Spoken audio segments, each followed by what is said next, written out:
Pernah kebayang nggak ada satu daerah yang lagi ada di titik balik, di ambang sebuah transformasi besar? Nah, inilah yang lagi kita lihat di Kabupaten Pemalang. Dan yang bakal kita bedah kali ini tuh bukan sekedar rencana biasa ya, tapi ini adalah rangkuman dari 5 kajian mendalam yang membentuk cetak biru komprehensif buat mengubah potensi yang luar biasa jadi kekuatan ekonomi yang nyata. Kita tahu kan, kalau ngomongin pengembangan wilayah, lokasi itu segalanya. Nah, Pemalang ini letaknya pas banget di jalur pantai utara Jawa yang super sibuk. Tapi, di balik keuntungan geografis ini, ada potensi yang jauh lebih besar lagi, potensi agraris, pariwisata, dan kuliner yang selama ini, jujur aja, belum digarap maksimal. So, pertanyaan utamanya jadi simpel tapi krusial banget.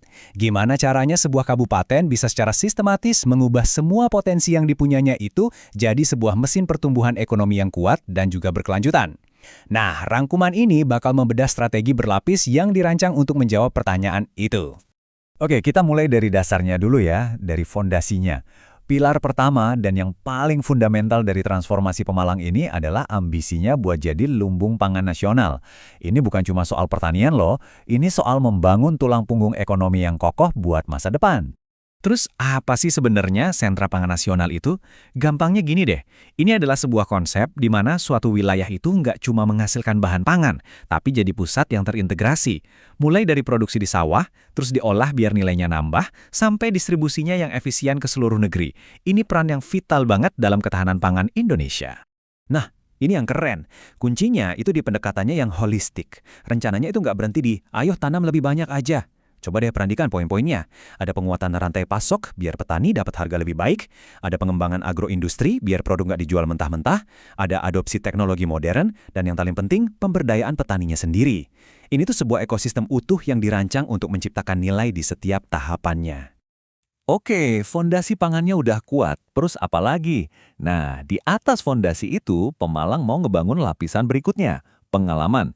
Disinilah pariwisata dan kuliner masuk sebagai mesin pertumbuhan baru yang dinamis, yang disasar bukan cuma kebutuhan perut, tapi juga hati dan kenangan para pengunjung.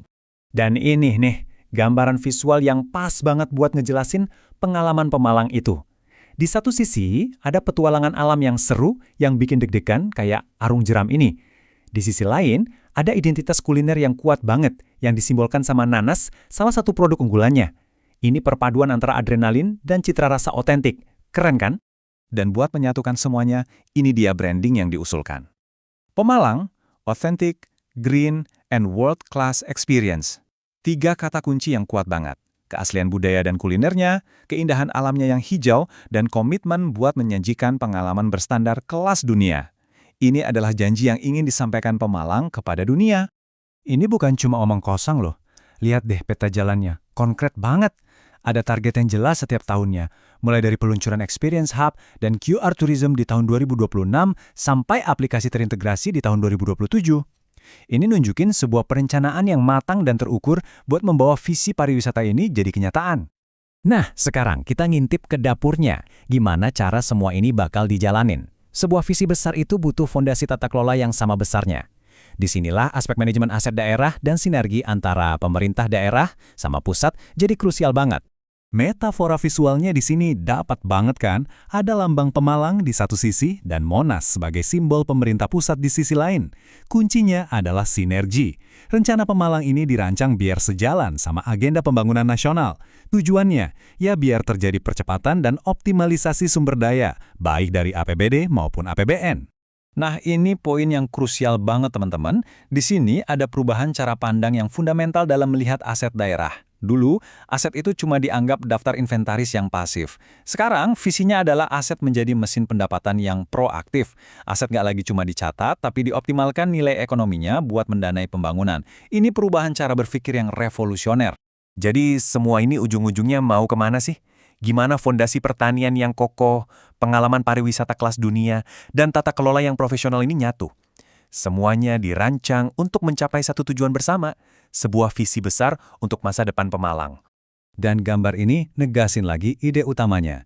Ini bukan cuma kumpulan ide-ide bagus ya, ini beneran sebuah blueprint, sebuah peta jalan yang terdefinisi dengan baik untuk transformasi. Setiap langkahnya udah dipetakan untuk membawa Pemalang menuju visinya. Dan visi ini ditopang sama 4 pilar utama yang super jelas. Pertama, maju secara ekonomi. Kedua, terkoneksi secara digital sampai ke seluruh desa. Ketiga, sejahtera masyarakatnya. Dan keempat, berdaya saing secara nasional. Setiap strategi yang kita bahas tadi, semuanya berkontribusi langsung pada keempat pilar ini. Tapi pada akhirnya gini, secanggih apapun sebuah rencana strategis, itu kan cuma kayak kompas, ya, cuma nunjukin arah. Pertanyaan sesungguhnya yang tersisa adalah, mampukah komitmen bersama dari pemerintah, pelaku usaha, dan masyarakat jadi mesin yang benar-benar menggerakkan Pemalang menuju visinya? Nah, itulah tantangan sekaligus peluang terbesarnya.